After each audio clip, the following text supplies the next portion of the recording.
Hi, I'm 𝗫𝗫𝙗𝙀, and I'm here today with David, one of our landlords, and we're here to chat about a refurb we recently did for David. It was an insurance job. There was a fire upstairs in one of his properties, and we had to do a lot of work there. We did a strip out, a rewire, some plastering, woodwork, new bathroom, etc. So it was quite a large job, but one of the issues faced was to do with the insurance. So I'm here today to chat to David about the problem he had with his insurance. So David, over to you. Yes, I had this fire in my property, and most of it was caused by smoke damage. But Chris, your brother, saw the assessor at the property, and he went over the property with him to assess all the fire damage.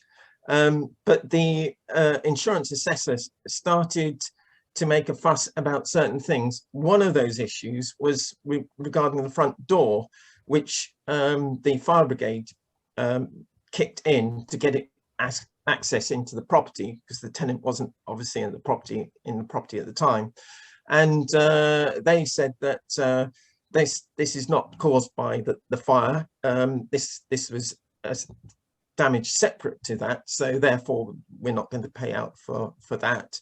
The other thing was that, as insurance companies can tend to do, they just come along and say, right, we think the repairs are worth X amount, and therefore this is what we're going to pay out, which in my case was well short of the actual total amount the quotation came to. So of course, then you're faced with dealing with a company that's reluctant to pay out that whole sum.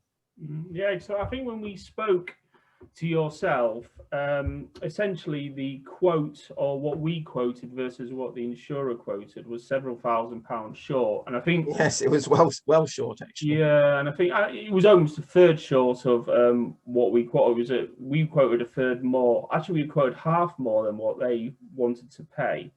And the big problem was looking at the scope of the work. So one of the things we assessed was essentially the insurer didn't really want to replace some of the things, or thought they weren't included, such as the front door. Some of the windows, they said that you could clean them up after like a severe smoke damage. Yes. We were saying they needed replacing.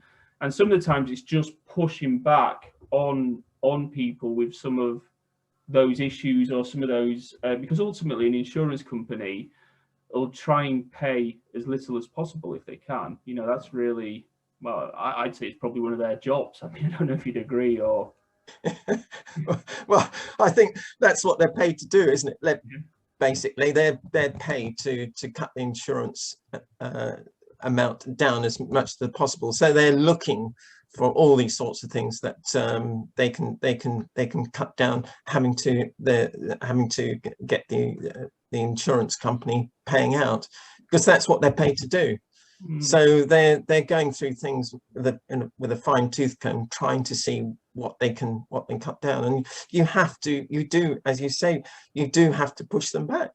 You do have to argue what is actually caused by the smoke damage. And I have had this before, where they say you can just clean this up, but with smoke damage, it's not just what is on the surface. It's actually, because of the temperatures involved, it actually burns into for instance, the finishes on kitchen units, and you can't get it off. No matter how much you clean it, you will not get it off. You'll always see a slight residue of actually on the kitchen units, or on tiles, etc. You will never be able to get that out, and that's where you have to argue with the insurance company.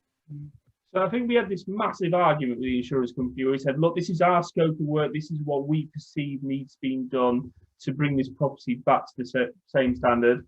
We had a massive argument with the insurance company, and ultimately we got, well, what we actually said, I think what you said, David, to him was, look, you do the scope for what you offered, and I'm happy. You know, you don't have to use NGU. You can get the same scope for that money. And then, funnily enough, they actually said they wanted us to do the Yes. for that Yes. money, which seems in the end they agreed the full amount. Yeah. So you can see it's a bit of a try on there, with them, but I knew they were going to have difficulties anyway getting people in, because we were right into the COVID lockdown situation. So I know they couldn't have got electrician any better price, for instance, than you could, but it was a job to get these people. So they wouldn't have been able to get it done any cheaper than what you were quoting, and they wouldn't have been able to get hold of the people either, because of lockdown. No, it was definitely a problem. And so what we did is, essentially, we got this all agreed with the insurers. We got our guys in. Chris manages the projects. Essentially, we get trades in independently. We use Chris managed the project, and then we got it all finished. So I'd just like you to explain what you felt to the finish. Was it a decent finish? How did you feel that development went? Yeah, I was very pleased with the finish. It was your guys did a brilliant job. The finish was excellent. We were able to do an update, for instance, on the bathroom suite, to put in an updated bathroom suite, which was absolutely fantastic. Made the bathroom look great, along with all the sort of modern tiles, which we tend the way the tiles are at the moment. It's much preferred to go for the larger tiles, so we put the larger tiles in, and it really updated everything. The finish on the paintwork was great, and we had a feature wall in the living room, and it really brought the whole property right up to date. So that was the benefit side, the only benefit side of having a fire like that. But it was great to see the finished product. Yeah, I mean, and actually, I was discussing with you earlier. Actually, funnily enough, the rent has actually gone up from 395 from 325. So that's up 21%. I know some of that's to do with rental price increases, but also the finish has managed to earn a better return as well on your property. So ultimately, even though it was incredibly stressful and it was incredibly hard work, where we are now is actually we've got a better performing property with a better finish, and hopefully, a more sustainable income stream from it. So how do you feel now? Now you're through that process anyway, David? Well, now we're through that process, and as you say, the knock-on effect of having it done up to a modern standard was we were able to increase the rent, which is a huge bonus to have. And of course, when NGU advertised that property, you had a very good response, and you had 3 very good suitable tenants after the property, because it looked so good. The end result was that good that it catches the eye, and we were able to charge good rent at the end. So I'm more than happy with everything. Brilliant. Well, that's from good, we've finished on from something bad, we finished on something good. So that's really great to hear. And I'd like to thank you for your time anyway, David. Thank you, Nigel.